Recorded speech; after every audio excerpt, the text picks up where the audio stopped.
سلام، من پرنیا هستم، دانش آموخته رشته زبان و ادبیات فارسی با بخش جدید از داستان لیلی و مجنون.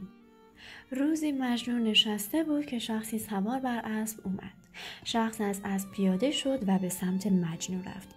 قیس از همون دور متوجه شده بود که این فرد آدم شریفیه.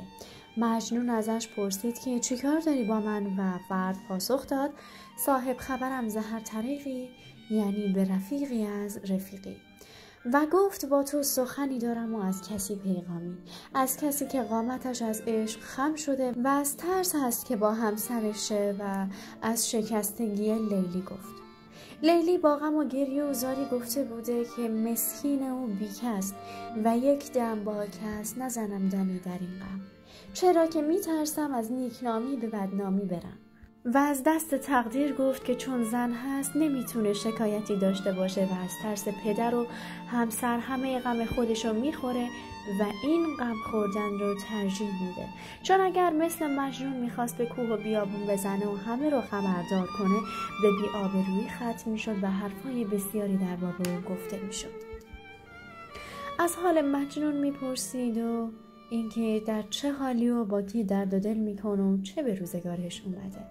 گفته بود که لیلی بودم و حال از هزار مجنون ترم، لیکن جگرم به زیر خون است، کان یار که بی من است چون است، بی من چگونه ایام میگذرونه. و خلاصه کلی نگرانی در باب مجنون. مرد شریف وقتی که حرفای لیلی رو شنیده بود تاب نیاورده بود و با خودش گفته بود که خاموش بودن روا نیست و به لیلی از مجنون و حال اون گفت که چگونه عشق اون رو خم کرده و مرگ پدر حالش رو بدتر کرده.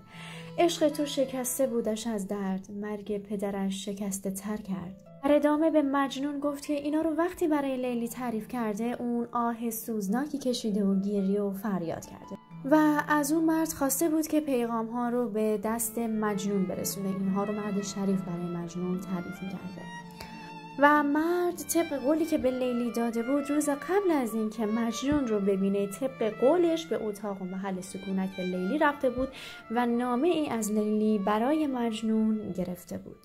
هنگامی که اون نامه رو به مجنون تحویل داد، نامه با سرعت اون رو گرفت و بازش کرد و با این نامه دوباره جون گرفت و حالش خوب شد.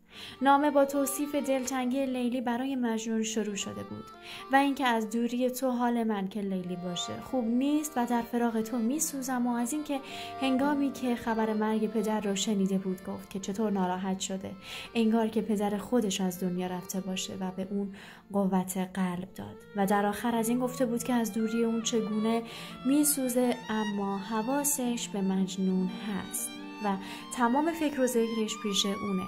مجنون بعد از خوندن نامه لیلی گریه کرد و دست و پای قاصد رو بوسید و گفت که کاغذ و قلمی نداره که بتونه جواب بده. قاصد به سرعت رفت و اسباب نامه رو مهیا کرد و برای مجنون آورد.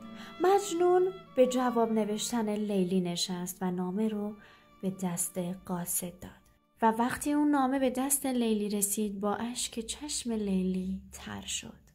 چقدر خوب میشد که همه ما قاصدی بودیم بین عاشقها و معشوقهایی که به هر دلیلی از هم فاصله دارند.